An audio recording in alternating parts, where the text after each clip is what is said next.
Assalamualaikum warahmatullahi wabarakatuh. Selamat pagi, salam sejahtera untuk kita semua. Pemirsa Gayaku TV, apa kabar?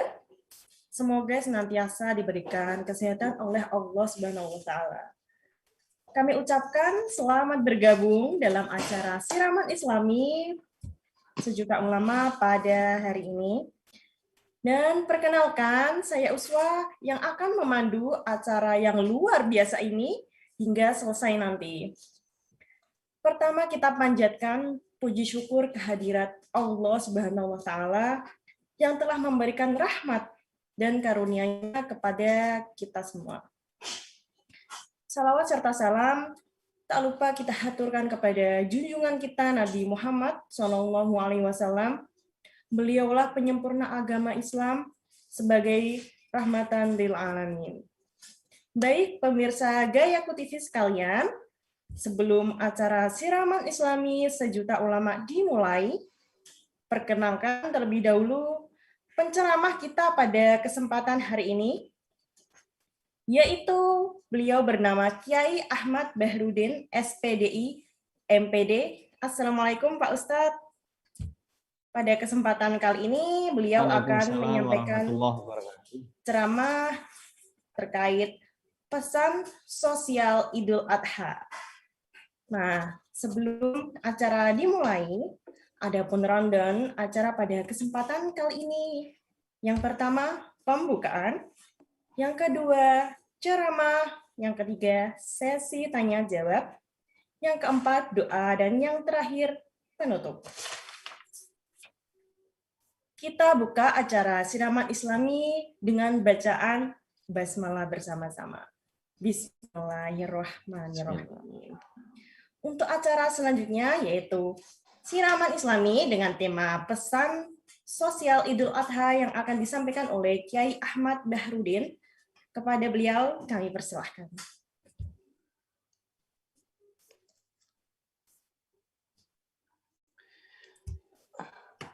Assalamualaikum warahmatullahi wabarakatuh. Bismillahirrahmanirrahim. Alhamdulillahilladzi qala fi kitabihil karim. A'udzu billahi minasyaitonir rajim. Bismillahirrahmanirrahim. Wa idz qala Ibrahim rabbij'al hadza baladan aminan warzuq ahlahu minats thamarati man amana minhum billahi wal yaumil akhir. Ayah Waqala Rasulullah sallallahu alaihi wasallam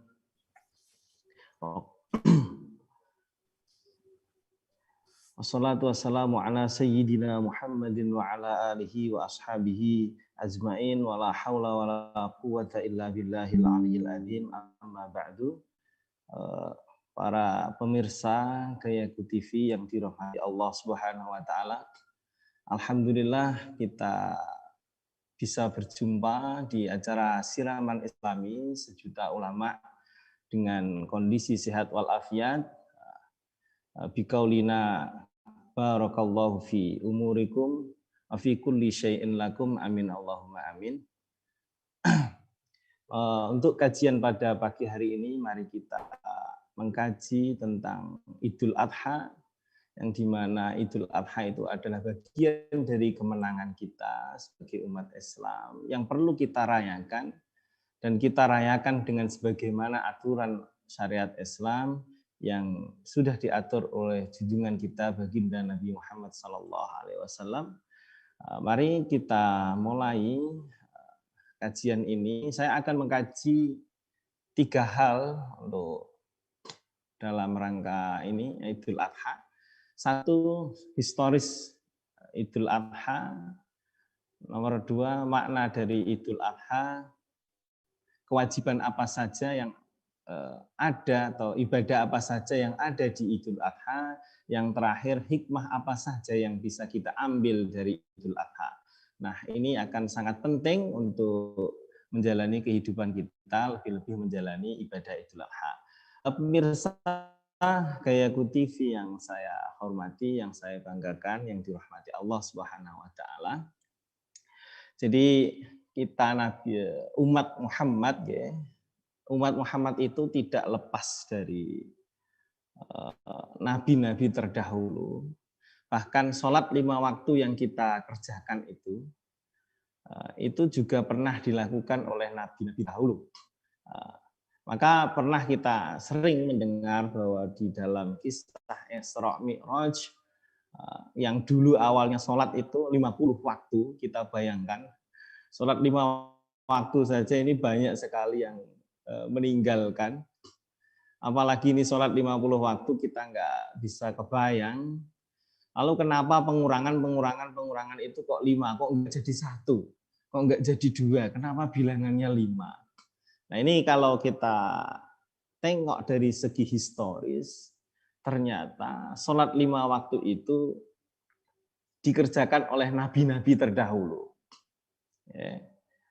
Jadi subuh itu dilakukan Nabi Adam, zuhur itu dilakukan oleh Nabi Musa, asar dilakukan oleh ada yang mengatakan Nabi Isa, ada yang lain riwayatnya banyak. Nabi Maghrib dilakukan oleh Nabi Isa, Isya dan lain-lain sebagainya. Ada banyak riwayat yang jelas sholat-sholat 5 waktu itu adalah sholat pengumpulan, ya, mengakomodir sholat-sholat yang sudah dilakukan oleh nabi-nabi terdahulu sehingga umat Muhammad ini mengumpulkan semua ibadah yang diwajibkan oleh umat-umat terdahulu. Maka jangan heran kalau umat Nabi Muhammad itu umat yang paling mulia karena ibadahnya sendiri itu lebih komplit daripada umat Nabi terdahulu. Para pemirsa Gayaku TV, selanjutnya secara historis, seluruh rangkaian ibadah atau syariat Islam yang dibawa oleh baginda Nabi itu hampir kebanyakan diambil dari syariatnya Nabi Ibrahim. Karena apa? Karakteristik nabi-nabi itu semuanya berbeda. Yang memakai pemikiran dan intuisi hati itu lebih cenderung ke Nabi Ibrahim. Contoh misal Nabi Musa. Nabi Musa itu tanda kutip nabi yang paling mungkin bahasa kudusnya itu ladak. Ladak ini apa ya bahasanya agak berani ya, agak lantang. Nabi Musa itu agak lantang. Agak berani, lantang, terus ya mungkin kalau bahasa orang umum agak kurang ajar sedikit. Galaknya minta ampun. Gitu. Nah ini sosok ini juga ada tapi tidak yang ditonjolkan oleh baginda Nabi. Nah yang paling menonjol syariat yang diambil itu adalah Nabi Ibrahim. Contoh ladaknya Nabi Musa itu ya ketika proses sholat tadi, melanjutkan tadi, ketika Nabi Muhammad itu orangnya ya apa adanya, dawuhnya Allah ditindaklanjuti. Ketika nyampe Nabi Musa ditanya, kamu dapat apa Muhammad? Dapat sholat 50 waktu. Itu Nabi Musa nggak terima. Disaingi, maksudnya aku wajib sholat, umat saya itu hanya wajib 1 waktu sholatnya. Ini 50, balik. Disuruh kembali. Sampai habis 5 waktu akhirnya. Jadi memang karakternya beda-beda. Jadi Nabi Ibrahim ini adalah karakter yang memang halus, punya akhlak terpuji yang ini menjadi kombinasi terkuat di syariatnya Nabi Muhammad.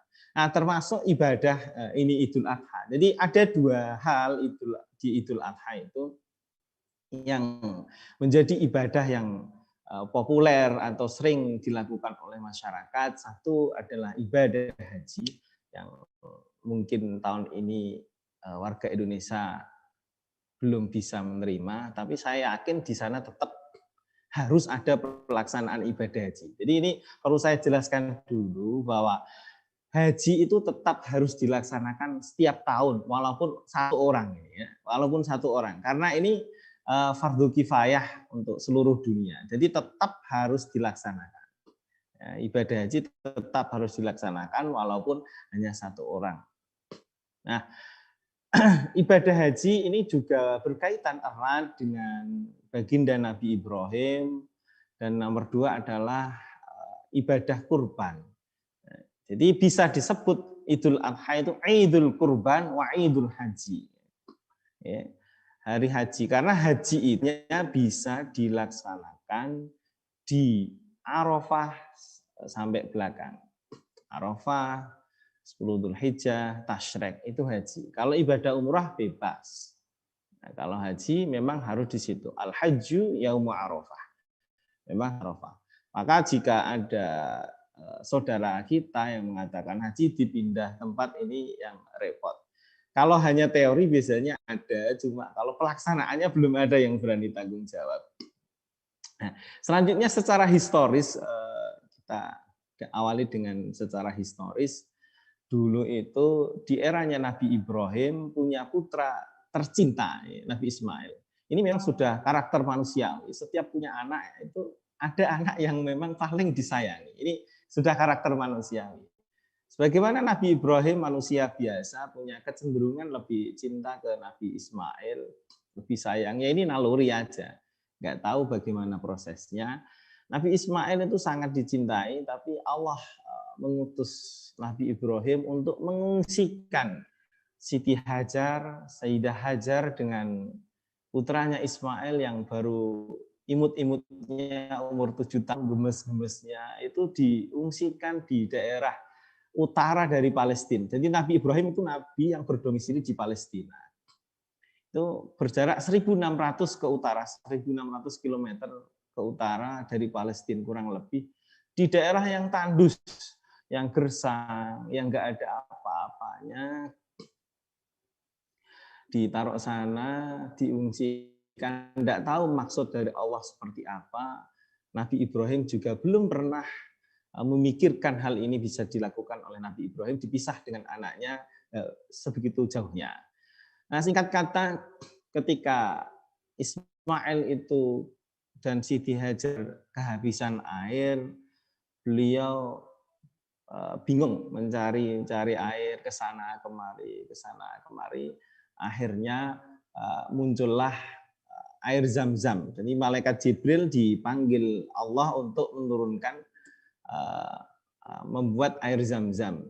Nah, dari air Zam-Zam itu makmur semuanya sampai karena itu berkat Nabi Ibrahim, doanya Nabi Ibrahim ketika tahu bahwa istri dan anaknya itu tercukupi dengan air sumber kehidupan tadi, maka Nabi Ibrahim berdoa seperti yang saya sampaikan di mukadimah tadi, wa idz qala Ibrahim rabbij'al hadza baladan amina.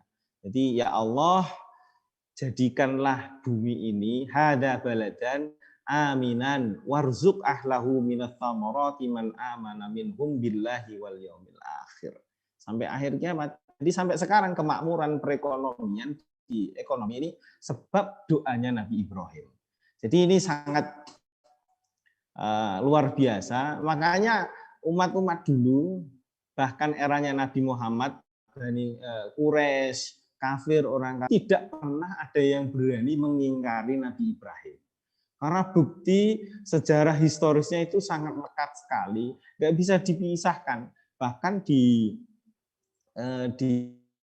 Mekah itu, saya juga belum pernah ya, itu katanya ada Hijr Ismail, Hijr Ibrahim. Ini bukti konkret bahwa memang benar-benar ada Nabi itu di Mekah. Karena dulu menurut orang-orang dulu, Nabi itu adanya di Palestina. Maka banyak sekali yang mengingkari kenabiannya Nabi Muhammad.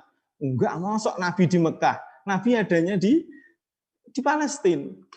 Nah, ini bukti konkret, mereka nggak bisa nolak, nyatanya ada Hijr Ibrahim, Hijr Ismail di situ, menunjukkan bahwa mungkin sekali Nabi Muhammad itu memang menjadi Nabi yang memang diturunkan di Mekah. Nah, seperti itu. Akhirnya dari lari-larinya Siti Hajar, Nabi Ismail itu muncullah menjadi nanti ibadah Bukit Sofa itu, sa'i, Bukit Sofa. Maka ini ketika debatabel antara tempat Mas'a itu kan ada yang diperluas. Itu kalau memakai logika historis, wong luru banyu niku lak nggih mboten urut dari Sofa Marwa, mestine kan lebih luas. Nah, ya, lebih luas sebanyak 7 kali. Ya, itu Nggak mungkin 1 kali, 2 kali diulang lagi ya, para pemirsa. Karena logika ini logika historis ya, logika mestinya lebih luas lagi. Nggak mungkin diulangi lagi, 7 kali itu nggak mungkin diulangi lagi. Nah, seperti itu. Itu dari historis pelaksanaan haji akhirnya muncul ada sa'i seperti itu. Ini memang ibadah haji ini mengadopsi kegiatan atau ibadah yang ini juga dalam rangka ibadah ya. Karena Siti Hajar ditaruh di daerah yang tandus yang sekarang dinamakan Mekah, itu juga dalam rangka ibadah, memang perintahnya Allah. Seorang hamba ini tidak pernah tanya, ya. Hamba yang taat itu tidak pernah tanya apa sih tujuan saya begini. Itu hamba yang taat. Kalau dia tanya dan tahu alasannya, ini bukan sebuah ketaatan. Ya. Taat itu nggak perlu tanya apa alasannya. Itu yang dilakukan oleh Nabi Ibrahim alaihissalam. Nah, selanjutnya ada itu contoh kecil dari ibadah haji dilihat dari sudut pandang historisnya. Terus selanjutnya ibadah kurban. Ini ibadah kurban juga mengadopsi dari kegiatan atau ibadahnya Nabi Ibrahim. Karena Nabi Ibrahim itu adalah nabi yang dijuluki oleh Allah Khalilullah. Khalilullah. Kalau Nabi Muhammad itu Habibullah.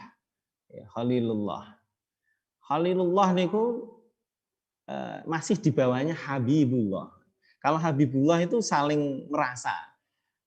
Yang satu disakiti, yang satu kerasa. Yang satu cintai, yang satu mencintai. Kalau Khalilullah itu saling mencintai, cuma kalau yang salah satu disakiti, yang satu enggak kerasa. Itu dalam kitab Hasyiah Al-Bajuri, seingat saya seperti itu. Kan dari Habibullah dan Khalilullah. Selanjutnya, pemirsa Gayatku TV yang dirahmati Allah, ketika Nabi Ibrahim itu diberi Allah rezeki yang banyak, beliau itu sampai punya 1000 kambing, 100 domba, 100 onta. Dia itu diberi rezeki seperti itu. Mungkin sekarang miliarder ya, katakan 100 onta itu, kalau satu ontanya 30 juta mungkin, atau berapa ya Pak? Ini 3 miliar ya Pak ya?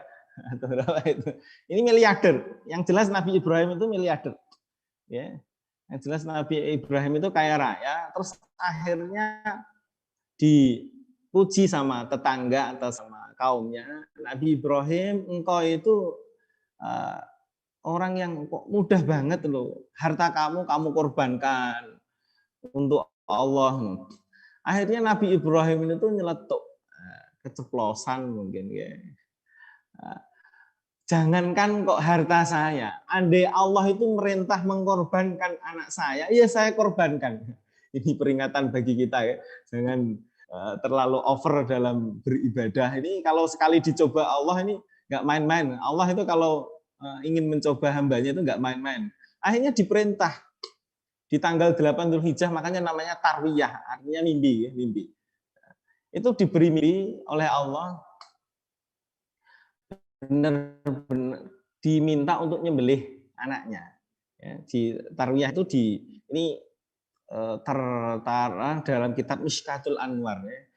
Ini disuruh nyembelih anaknya. Masih nggak yakin, di tanggal 9 Dzulhijjah beliau mimpi lagi. Makanya disebut Arafah. Ini Arafah itu sudah yakin, sudah tahu benar-benar ini mimpi itu dari Allah Subhanahu wa taala.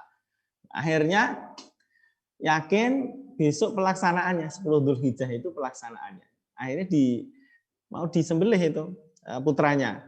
Nah, putranya mau disembelih itu, banyak orang atau entah itu manusia atau jin yang mengatakan, Ibrahim, anak kamu itu baru indah-indahnya, baru ganteng-gantengnya, umur 7 tahun. Lah kok ya mbok sembelih? Kok tega-teganya kamu mau menyembelih putra kamu?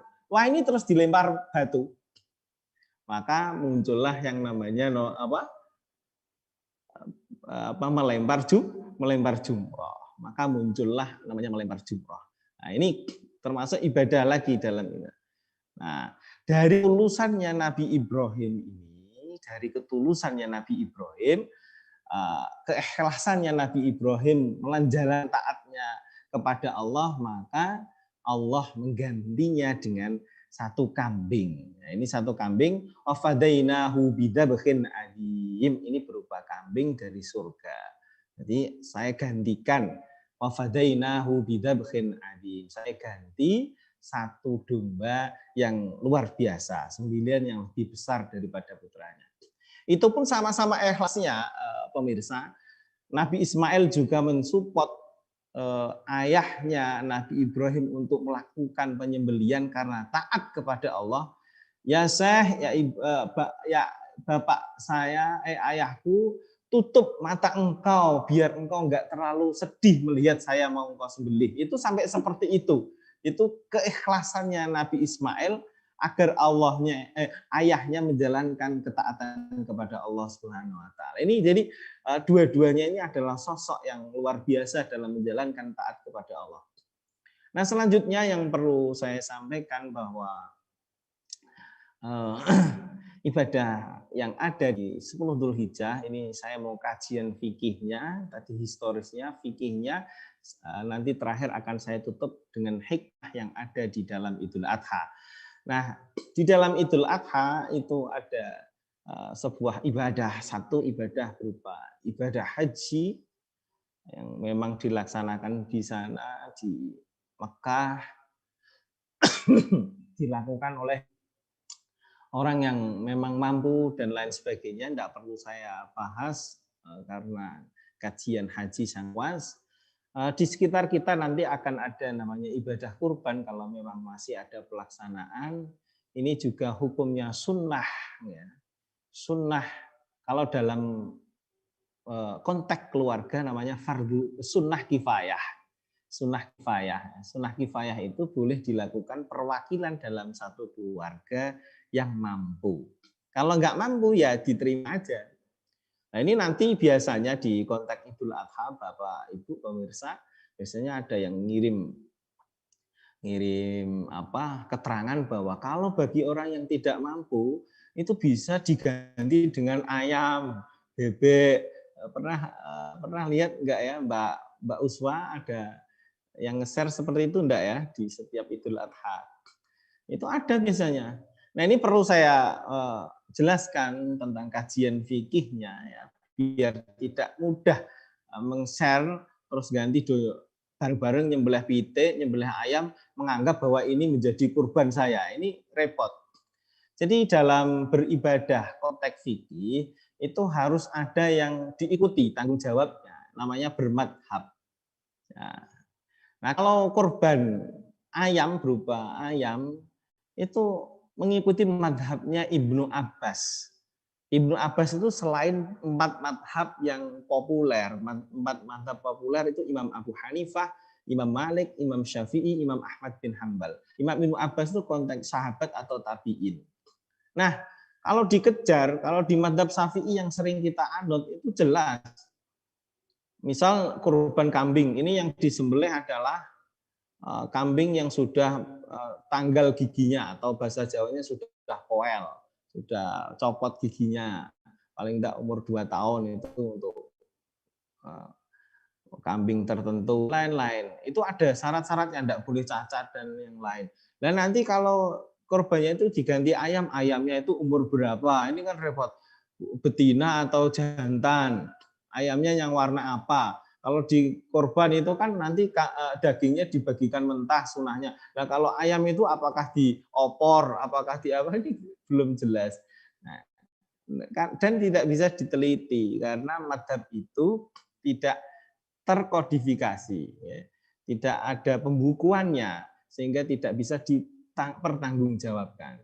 Jadi pemirsa besok ini biasanya ada gencer sekali WA yang nggak tahu itu sumbernya dari mana. Kalau nggak bisa korban, bisa korban ayam. Ya itu nanti ayamnya dimakan sendiri atau dikasihkan tetangga itu nggak tahu.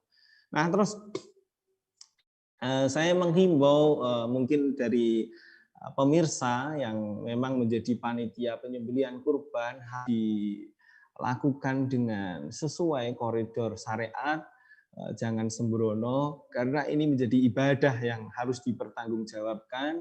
kita diamanati ini harus ngaji ya, harus tambah ilmu. Kalau menjadi panitia itu harus tambah. Contoh yang biasanya terjadi itu katakan ada korban nadar misal. Korban nadar itu harus diberikan kepada fakir miskin, nggak boleh tetangga yang kaya diberi. Misal ada menerima korban nadar, ini contoh saya hanya mengkaji fikih yang sering terjadi di masyarakat terkait kurban. Nanti akan saya tutup dari sudut pandang hikmahnya. Nah, kurban ini tidak boleh hewan yang cacat atau baik cacatnya itu secara langsung yang bisa mengurangi harga. Contoh mungkin kupingnya, telinganya itu ada yang copot atau gimana, itu jelas mengurangi harga. Nah, mengurangi harga jangka panjang. Contoh kakinya agak pincang. Kaki agak pincang ini jangka panjang dia akan terkurangi harganya karena dia kalau lari nyari makan itu telat dengan teman-teman. Kegemukan akan berkurang. Ini juga mengurangi, tidak boleh dibuat korban. Nah tadi lanjut untuk korban yang nadar, misal saya nadar kurban 1 kambing, maka pentasarupan ini harus khusus untuk orang fakir miskin. Kalau korban biasa itu boleh, yang penting ada sebagian diberikan ke saudara kita yang fakir, yang lain boleh diberikan orang-orang kaya atau orang-orang yang mampu, yang penting bukan non-muslim. Nah kalau kita punya saudara non-muslim, kita harus lebih bijak. Ya kita belikan saja daging di pasar atau kita sembelihkan khusus sendiri, bukan daging kurban. Karena kurban itu artinya mendekatkan diri kepada Allah Subhanahu wa taala. Memang ini di luar track, di luar jalurnya non-muslim. Memang harus diberikan kepada orang-orang muslim karena hari ini Idul Aid, hari kemenangannya orang muslim, yang memang jangan sampai di Idul Adha ini orang muslim tidak bahagia. Kan mesti bahagia itu. Bahkan ini Mbak Uswa mungkin sudah beli tusuk sate, mungkin sudah persiapan ini mau Idul Adha, itu banyak sekali seperti itu. Itu gambaran sekelumit tentang kewajiban atau kesunahan yang ada di Idul Adha, ibadah-ibadah yang sering dilakukan. Pemirsa Gayaku TV yang dirahmati oleh Allah Subhanahu wa taala, hikmah apa yang bisa kita ambil dari beberapa histori dan kewajiban yang ada, kesunahan atau ibadah yang ada di Idul Adha? Satu adalah ketakwaan, ya. Ketakwaan ini menjadi pengertian takwa yang terkait dalam hal ini itu adalah ketakwaan seorang hamba pada Sang Khalik, pada Allah dalam menjalankan perintah dan menjauhi larangannya. Ini sosok seorang Ibrahim yang benar-benar taat kepada Allah, ya, demi orang lain. Ini ketaatan yang level tinggi. Jadi ketaatan diri sendiri dan efeknya untuk orang lain ini berupa ibadah kurban. Jadi kita taat untuk diri sendiri, tapi daging-daging korban itu dibagikan ke orang lain. Jadi ketaatan yang dibebankan kepada diri kita sendiri, tapi bermanfaat kepada orang lain. Ini adalah ketaatan yang paling tinggi menurut saya. Karena kalau ketaatan misal ibadah apa, ya, tapi untuk diri kamu sendiri, diri kita sendiri tidak memberi imbas manfaat kepada orang lain, ini saya kira yang berbobot. Jadi ketaatan yang bisa bermanfaat ke orang lain ini adalah ketaatan yang luar biasa. Seperti acara pada pagi hari ini, saya berharap bahwa saya ikut mengisi ini ketaatan sebagai wujud taat saya kepada Allah Subhanahu wa taala untuk syiar atau intisyarul ilmi yang bermanfaat kepada orang banyak. Nomor 2 yang bisa kita ambil adalah hubungan antar manusia ini akan lebih baik. Karena ada sebuah pemberian, ini sangat penting menjalin ukhuwah Islamiyah, ya, ini sangat penting sesama manusia ini untuk menjalin hubungan sosial, karena dengan adanya korban ini gerakan sosial sangat jalan, mulai gotong royong, bersama-sama ikut megangi kambing, bersama-sama ikut motong kambing, bersama-sama membagikan daging kambing. Ini dampak sosial yang sangat bagus. Namun ini mungkin di era pandemi bisa lebih praktis sesuai arahan pemerintah, tapi tetap jiwa sosial kita tetap tumbuh dari ibadah kurban. Nomor 3 yang hikmah yang bisa kita ambil adalah memperkukuh empati kita. Jadi dengan kita berkorban, kita menanamkan sifat empati, kesadaran diri di diri kita sendiri, karena inilah pondasi dari akhlak terpuji yang ditanamkan oleh Rasulullah, bahwa agama itu adalah akhlak. Jadi agama itu adalah segala-galanya. Agama, karakter baik itu adalah inti dari ajaran Islam. Jadi itu 3 hikmah yang bisa saya sampaikan kepada pemirsa Gayaku TV. Mungkin selanjutnya kita bisa dialog, ngobrol, sharing. Saya serahkan kepada Mbak Uswa. Baik, terima kasih Pak Kiai atas ceramah pada kali ini, sangat luar biasa sekali. Untuk sesi selanjutnya adalah sesi yang kami tunggu-tunggu bagi pemirsa Gayaku TV semua. Nah, pada sesi kali ini, bagi pemirsa Gayaku TV diberikan kesempatan bagi satu penanya untuk bisa menanyakan langsung kepada penceramah.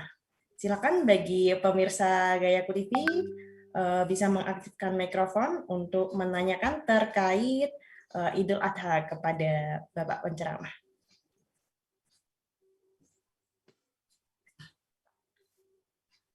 Adapun pertanyaan, monggo silakan. Nanti akan dijawab langsung oleh Bapak Kiai Ahmad Bahrudin. Ini sangat luar biasa sekali. Pertanyaan terkait pesan sosial Idul Adha. Nah, kali ini kita semua membahas soal Idul Adha yang akan dilaksanakan pada bulan terdekat ini, Bapak, Ibu semuanya. Pemirsa Gayaku TV, silakan untuk pertanyaannya bisa langsung disampaikan. Satu penanya saja, sebutkan nama.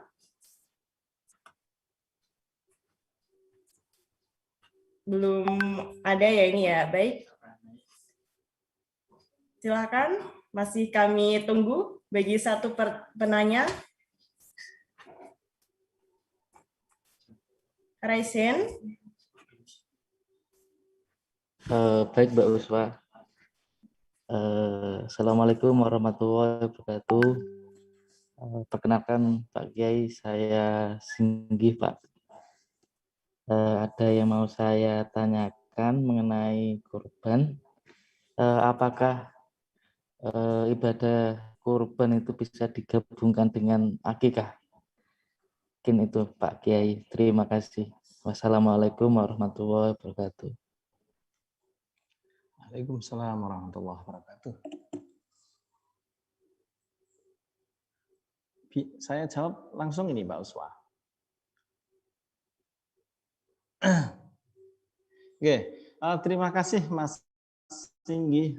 Pertanyaannya ini sangat luar biasa. Jadi begini ya, kurban dan akikoh itu adalah 2 ibadah yang khitabnya atau perintahnya itu berbeda.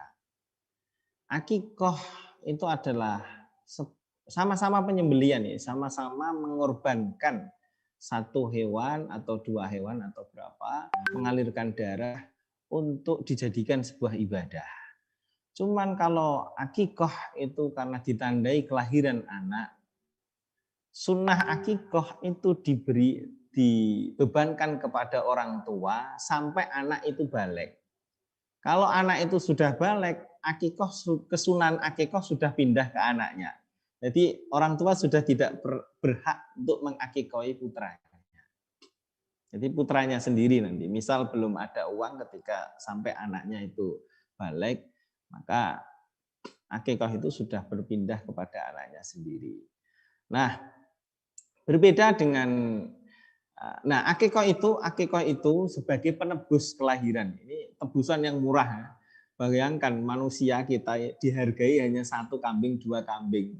Itu sudah dianggap sebagai ibadah yang luar biasa. Ini padahal nikmat kita itu dari mata sampai dari ujung rambut sampai ke bawah itu ratusan miliar mungkin kalau dihargai. Ini hanya diakikai atau ditebus dengan kambing, ini sangat murah. Nah, selanjutnya kalau kurban itu adalah ibadah yang berbeda memang dari akikah yang disunahkan, sunnah kifayah ya, sunnah kifayah atau sunnah ain kita sendiri untuk berkurban di hari 10 Dzulhijjah sampai 13 Tasyrik. Nah, dari semuanya syarat-syarat hewannya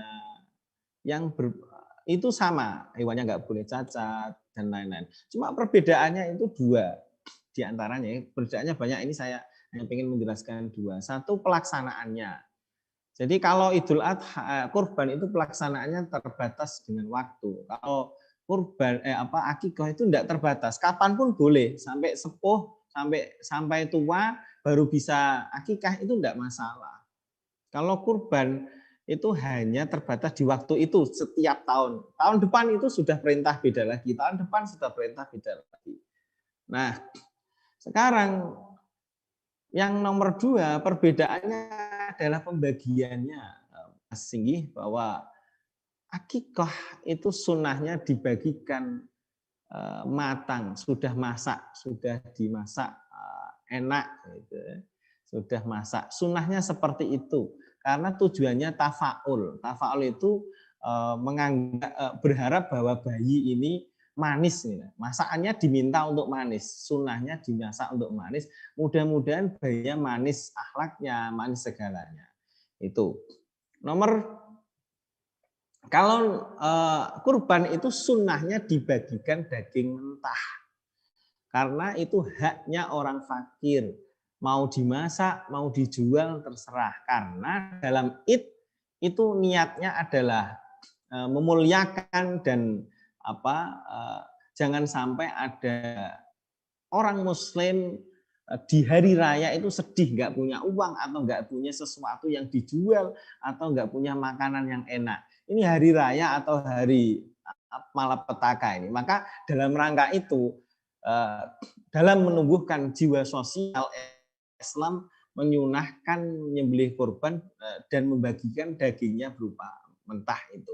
Jadi, nah bagaimana hukumnya jika satu hewan diniati 2, akikah dan kurban? Ini ulama berbeda pendapat. Menurut Imam Ibnu Hajar Al-Haytami, ini tidak boleh, tidak sah semuanya. Menurut Imam Romli, ini boleh. Menurut Imam Romli, itu boleh.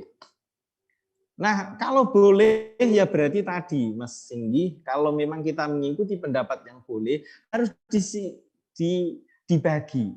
Ada yang dimasak sebagai akikah diberikan ke sana, dan ada yang mentah diberikan sebagai kurban. Nah, kalau lebih simpelnya, nggak mau ribet ya, milih pendapatnya Imam Ibnu Hajar Al-Haytami yang mengatakan tidak boleh. Mudah-mudahan setelah Idul Adha kita masih bisa akikah lagi, misal seperti itu. Tapi itu pilihan. Kuat mana Pak Ibnu Hajar sama Imam Romli pendapatnya? Ini ulama juga berbeda pendapat. Menurut ulama Yaman dan sekitarnya itu Ibnu Hajar muqaddam ala Imam Romli. Kalau menurut ulama Mesir itu Imam Romli muqaddam Ibnu Hajar, lebih didahulukan. Jadi ini menurut Mesir condong ke Imam Romli. Kalau ulama Yaman itu condong ke Imam Ibnu Hajar. Lah kita ya bebas monggo, cuma konsekuensinya beda. Jadi kalau jenengan ikut pendapat yang mengatakan tidak boleh, maka tidak boleh, nggak usah, cukup satu saja. Nah sekarang Pak, kalau waktu Idul Adha, ini anak saya lahir sebelum Idul Adha Pak. Ya, sebelum Idul Adha misalnya, hampir mepet Idul Adha. Ini saya dahulukan mana Pak, akikah atau kurban? Ini kalau menurut saya membaca di kitab Mughnil Muhtaj, nah itu mendahulukan ibadah kurban. Akadud dima ad-duhaya. Yang paling sunnah muakkad dalam ibadah mengalirkan darah itu adalah kurban. Nah, kenapa? Karena kurban itu di samping lebih muakkad, nomor 2 adalah waktunya sempit. Waktunya itu sempit. Tahun ini ya cuma 10 Dzulhijjah sampai Tasrek. Kalau akikah itu setelah ya besok lagi masih bisa. Cuma kesunahannya satu umur satu kali aja. Nah, ini maka kesunahan akikah ini lebih panjang. Kecuali ini saya akikah dulu atau kurban kalau kita menginginkan pendapatnya Ibnu Hajar. Kalau memang tidak mepet dengan Idul Adha atau tidak saatnya Idul Adha, ya berarti kita sunnah yang kita hadapi yaitu akikah. Ya, Mas Singgi, berarti jawabannya monggo pilih yang mana. Itu ya. Terima kasih Mbak Uswa. Baik, terima kasih Pak Ustadz terkait jawabannya, sangat memuaskan sekali. Ada lagi pertanyaan Pak Ustadz. Apakah benar Pak Ustadz hewan yang kita kurbankan akan menjadi kendaraan kita di akhirat nanti Pak Ustadz? Terima kasih. Ya, terima kasih. Jadi begini ya, ini bahas akhirat itu memang rumit. Besok kalau kalian masuk surga saya diajak aja ya. Jadi kita bisa membuktikan bareng-bareng ya. Nah, jadi kendaraan ini apakah dimaknani secara tekstualitas? Terus kita naik kambing kan mboten gagah, masuk nih surga numpak kambing ini kan mboten keren nih, enggak keren ini. Ini surga jalan cepat atau apa. Ya silakan. Kalau memang ada keterangan yang seperti itu, tapi kenyataannya apakah dimaknai tekstualitas besok memang kita naik kambing yang kita jadikan korban, apakah kita kasih makna bukan tekstual, tapi makna secara tersirat, yaitu kurban ini akan menjadi amal ibadah kita yang mempermudah kita untuk masuk surga. Jadi untuk kepastiannya apakah dengan makna tekstualitas atau yang tersirat, saya kurang bisa membuktikan ya, tidak bisa membuktikan. Yang jelas amal kurban itu sangat bermanfaat kita untuk kendaraan dengan makna yang sebenarnya atau kendaraan yang tidak makna sebenarnya, itu yang jelas seperti itu. Jelas-jelas bermanfaat bagi kita. Semua amal itu akan menjelma masing-masing untuk menolong kita. Contoh misal orang yang hafal surat apa, Al-Kahfi atau apa, itu menjelma jadi penjaganya dia nanti dikubur. Pokoknya amal apapun itu akan menjelma jadi dirinya masing-masing, akan membentengi bagi orang yang beramal. Entah itu menjelmanya itu seperti semulanya di dunia atau enggak, ini saya kurang tahu pastiannya nanti kalau di akhirat. Pokoknya teman-teman pemirsa, nanti kita saling membantu kelak di akhirat. Yang ke surga pokoknya mengajak pemirsa Gayaku TV semua ya. Terima kasih. Baik Pak Ustadz, terima kasih atas jawabannya. Nah, ini ada pertanyaan terakhir Pak Ustadz. Boleh. Apakah kurban 1 ekor kambing dapat mewakili satu keluarga atau hanya satu orang? Dan apakah boleh Pak Ustadz anak berkorban atas nama orang tua yang sudah meninggal? Terima kasih Pak Ustadz. Wah, terima kasih. Jadi begini, aturannya 1 kambing itu untuk 1 orang. 1 kambing untuk 1 orang. Kalau pengen 7 ya 7 kambing. Atau 1 kerbau, 1 sapi. Itu boleh untuk 1 keluarga. Nah, solusinya gimana Pak? Solusinya kalau memang mampunya 1 kambing, itu kan juga sudah menggugurkan sunnah kifayah. Sunnah yang mewakili kesunahan seluruh keluarga. Nah, itu namanya sunnah kifayah. Jadi hukum korban dalam konteks keluarga itu sunnah kifayah. Jadi cukup 1 yang berkorban walaupun berupa kambing, itu kesunahan itu sudah menggugurkan 1 keluarga. Nah, untuk mendapatkan pahala semuanya, tasyrik bithawab namanya. Ya Allah, niki korban kula, ini korban saya, pahalanya saya tujukan untuk seluruh keluarga saya. Itu dapat. Tapi korbannya tetap atas nama 1 orang kalau 1 kambing. Jadi ini beda ya, sudut pandang fikih terkait keabsahan dengan sudut pandang mendapat pahala itu beda. Gitu ya. Jadi solusinya seperti itu. Jadi tasyrik bisawab namanya. Pertanyaannya kedua apa Mbak Usma? Mohon maaf diulang. Baik Pak Ustadz, untuk yang pertanyaan kedua, apakah boleh seorang anak berkurban atas nama orang tua yang sudah meninggal, Pak Ustadz? Yeah. Ini kajian berat ini. Ini kajian berat. Tapi bismillah saya jawab ini. Tadi saya sudah mengatakan bahwa kurban itu adalah sunnah kifayah atau sunnah ain, bisa jadi sunnah kifayah untuk konteks keluarga. Nah, sekarang ibadah itu kan harus dikerjakan oleh masing-masing pelaku ibadah. Ini kalau ibadah boleh diwakilkan, enak nih Mbak Usma. Saya misal sholat, saya wakilkan. Kecuali memang seperti ibadah haji. Ini memang ada dalil yang mengatakan kalau memang sudah undur, sudah meninggal, dan itu bisa dihajikan. Ya. Batal haji itu boleh. Nah sekarang kalau kurban, ya ini harus izin. Jadi orang mengorbankan orang lain ya. Kita bahas kaji dari awal dulu. Saya mengorbankan orang lain. Ini harus izin kalau bukan ahlinya. Kalau saya mengorbankan anak saya yang belum balik itu bisa. Tapi kalau sudah balik, sudah keluar dari itu harus izin. Nak, kamu saya korbankan. Atau bapaknya masih hidup, harus izin.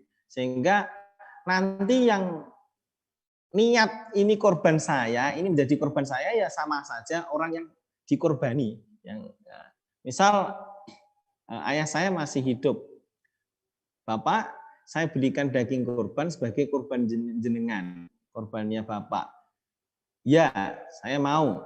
Berarti nanti korban itu akan menjadi korbannya Bapak, bukan korbannya saya lagi. Maka yang butuh niat itu ya Bapak saya. Yang butuh niat menjadi korban itu Bapak saya. Lah kalau bapaknya ini sudah meninggal, ini repot. Nah, izinnya bagaimana? Apakah dibangunkan di kubur bisa kira-kira? Maksudnya ini terkait niatnya nanti. Jadi tidak bisa. Ini menurut mayoritas ulama mengkorbankan orang meninggal itu tidak sah kecuali sebelumnya wasiat, Mbak Usma. Sebelumnya meninggal, tolong saya belum pernah korban. Saya berwasiat kepada kamu, anak-anak saya untuk dikorbankan. Ini boleh. Karena berarti sudah ada ikrar, sudah ada niat dari orang yang mau meninggal atau mayit. Tapi kalau sebelumnya belum ada diawali seperti itu, tidak boleh. Ada pendapat kedua yang mengatakan boleh mengorbankan. Tapi ini menurut bacaan saya, pendapat yang mengatakan ini kalau salah saya akan koreksi lagi. Menurut pendapat kedua yang mengatakan bahwa korban yang dilakukan untuk orang meninggal tanpa ada wasiat sebelumnya itu sah menurut kaul kedua. Tapi pentasarufannya seperti halnya pentasarupan korban wajib. Karena kita nggak punya izin, nggak punya wewenang. Ini si korban adalah si bapak. Misal yang korban Mbak Uswa itu kan bisa ditanya, Mbak Uswa ini korbannya Mbak Uswa ini saya berikan ke siapa? Ke ini ya. Terus atau ini kan korbannya sunnah kan? Sunnah atau wajib? Bisa ditanyai. Tapi kalau korbannya orang meninggal, ini kan nggak bisa diizini. Ini bagaimana? Ini udzur, ma'dzur, maka logikanya dikembalikan ke hukum korban yang pertama, yaitu harus ditasarufkan ke fakir miskin. Nah, ini kalau mengikuti pendapat kedua, ini korbannya harus ditasarufkan ke fakir miskin, nggak boleh diberikan ke orang yang mampu. Itu ya, jadi ada dua pendapat terkait korban untuk orang meninggal, silahkan pilih. Tapi saya pilih ke yang tidak sah, karena repot itu nanti, repot sekali. Mending kita ibadah yang lain ditujukan kepada orang tua. Saya yakin ibadah semuanya itu baik, bisa menjelma menjadi masing-masing, misal disedekahkan ke yang lain, itu solusinya. Dan saya kepengen amal buat orang tua sebagai birrul walidain. Itu cukup bisa ziarah, mendoakan, atau memang sedekah ke yang lain, tasrek bithawab. Pahalanya saya tujukan ke bapak atau ke ibu. Itu sudah cukup luar biasa. Tidak harus ibadah korban. Karena ibadah itu tidak boleh seenaknya, Mbak Usman. Ibadah itu, al-aslu fil ibadah at-tahrim. Jadi al-asal dalam beribadah itu haram. Jadi nggak boleh kecuali ibadah yang sudah sesuai ketentuan. Maka kita nggak boleh, ada orang dulu ya tahun 2009 ingat saya, itu ada orang ibadah sholat diterjemah Allah Maha Besar dengan menyebut nama Allah dan lain.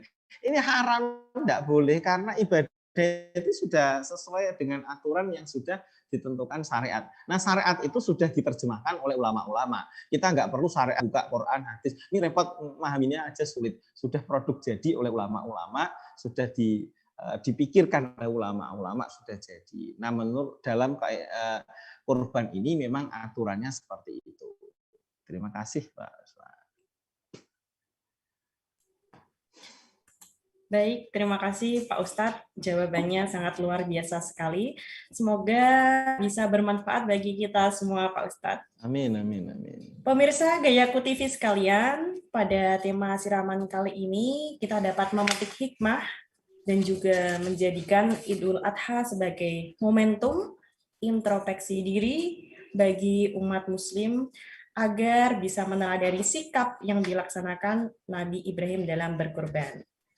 Baik, pemirsa Gayaku TV, tak terasa kita sudah di penghujung acara, yaitu doa yang akan dipimpin oleh Kiai Ahmad Bahrudin, SPDI MPD. Kepada Pak Kiai, kami persilahkan. Terima kasih. Mari kita doa bersama. Mudah-mudahan kita selalu dalam perlindungan Allah Subhanahu wa taala. Bismillahirrahmanirrahim. Alhamdulillahirabbil alamin. Hamdan na'imin, hamdan syakirin, hamdan yuwafi ni'amahu wa yukafi'u mazidah. Ya Rabbana lakal hamdu kama yanbaghi li jalali wajhika wa 'azimi sultanik. Subhanaka ya Allah la nuhsi thana'an 'alaika anta kama asnaita 'ala nafsik. Asyhadu an la ilaha illallah, asyhadu anna Muhammadar Rasulullah. Allahumma shalli wa sallim wa barik ala sayyidina Muhammad. Salatan tunjina biha min jami'il ahwali wal afat. Taqbilana biha jami'al hajat. Wa tutahhiruna biha min jami'is sayyi'at. Wa tarfa'una biha indaka a'la darajat. Wa tuballighuna biha aqsal ghayat min jami'il khairat. Fil hayati wa ba'dal mamat. Allahumma arham ummata sayyidina Muhammad. Wa aslih ummata sayyidina Muhammad. Wa ansur ummata sayyidina Muhammad. Wa'afi ummata sayyidina Muhammad wa farij an ummati sayyidina Muhammad farjan ajilan ya arhamar rahimin. Allahumma a'inna ala dzikrika ya Allah wa syukrika wa husni ibadatika ya Allah. Allahumma mnun alaina bi safa'il ma'rifah wa hab lana tashihal muamalah fi ma bainana wa bainaka ala sunnah warzuqna sidqat tawakkul 'alaik wa husna dhanni bika wa min alaina bi kulli ma yuqarribuna alayka fid darain amin. Allahumma la tada' lana fi majlisina hadha dhanban illa ghafarta wa la hamman illa farajta wa la daynan illa adaita wa la aiban illa satarta wa la dharran illa kashafta wa la maridan illa shafaita wa la hajatan min hawaijid dunya wal akhirah illa qadaitaha ya arhamar rahimin. Ya muhawwilal ahwal, hawwil ahwalana ila ahsanil hal. Hasbunallahu wa ni'mal wakil, ni'mal maula wa ni'man nasir, wa la hawla wa la quwata illa billahil aliyyil azim.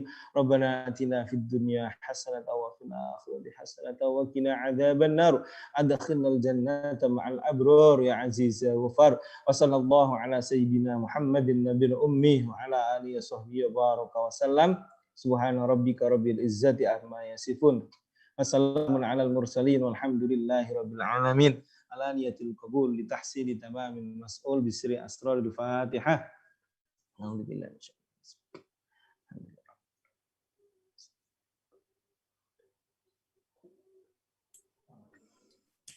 Baik, para pemirsa Gayaku TV, jangan lupa setiap hari Jumat pukul 9 waktu Indonesia Barat untuk menyaksikan siraman Islami sejuta ulama. Dan jangan lupa like dan subscribe di channel Gayaku TV. Saya sebagai pembawa acara undur diri. Terima kasih, kurang lebihnya mohon maaf. Akhirul kalam. Wassalamualaikum warahmatullahi wabarakatuh. Waalaikumsalam.